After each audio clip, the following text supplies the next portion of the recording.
में छतरी जो छुट भैया नेता है उनको भी देना होगा। कितने में काम करेगी वो एजेंसी? इसलिए स्कूलों की छतें गिर रही हैं, पुलियां गिर रही हैं और हमारे रास्ते पे कीचड़ पड़ा है। अभी कई सारी स्कूल ऐसी हैं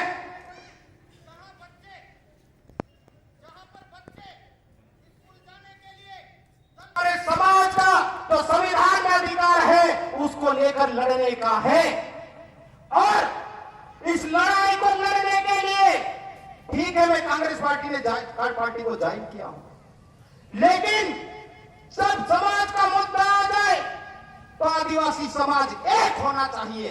लेकिन हम गलत दिशा में जा रहे हैं। मैं यहां से कहना चाहता हूं, हमने 2007 से लेकर 12 तक पूरे इलाके में मीटिंग कर करके उप समुदायवाद पर आधारित संगठनों को आपस में बिठाया था और आदिवासी के नाम पे समाज को इकट्ठा किया था।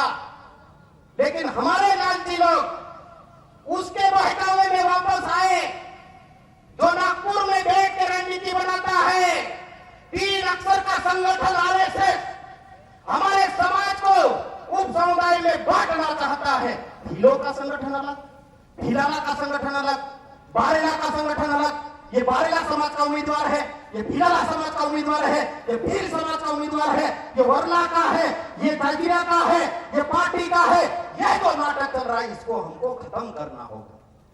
जो आदिवासी समाज का योग्य आदमी है वो किसी भी उप समुदाय से आता हो, लेकिन हमारा नेतृत्व कर सकता है तो उसको हमको सीना ठोक के सामने लाना पड़ेगा। ये इतनी हिम्मत हमको करना पड़ेगा।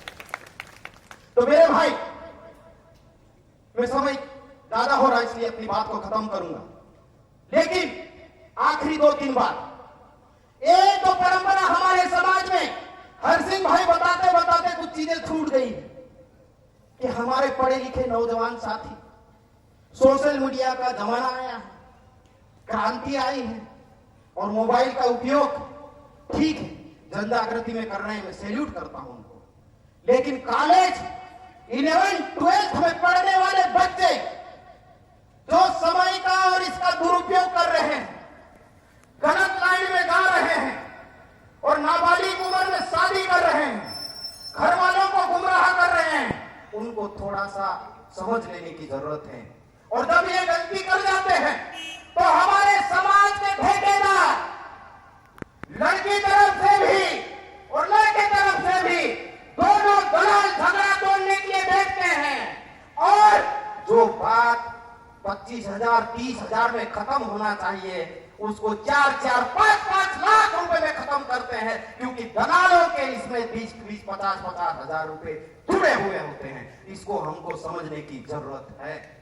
तीसरी जो बात है, जो मेरे पढ़ने वाले नौजवान साथी हैं, उनसे मैं अपील करना चाहता हूं कि मेरे समाज की समस्या को दूर करने का एकमात्र साधन है शिक्षा।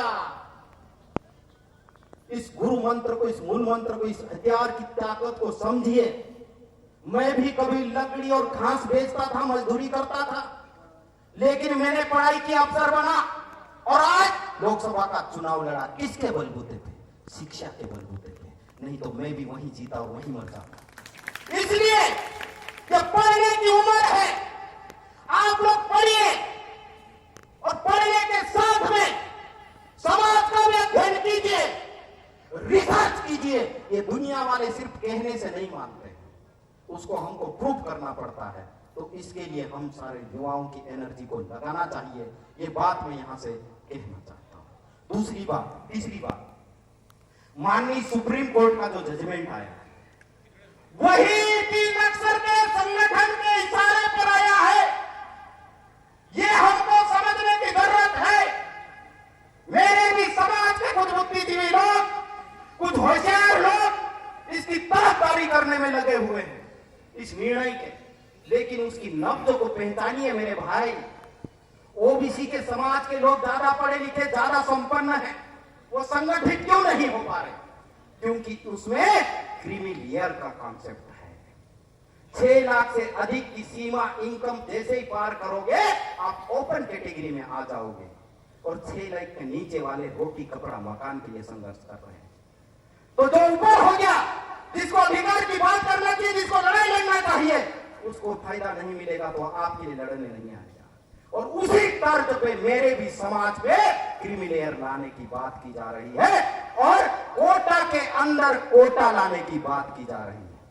आज ये 70-75 साल हो गए, आज तक देश में इसकी चर्चा क्यों नहीं हुई भाई?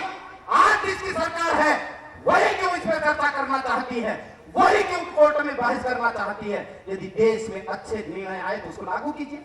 नेता हो या अफसर, सबके बच्चे पढ़े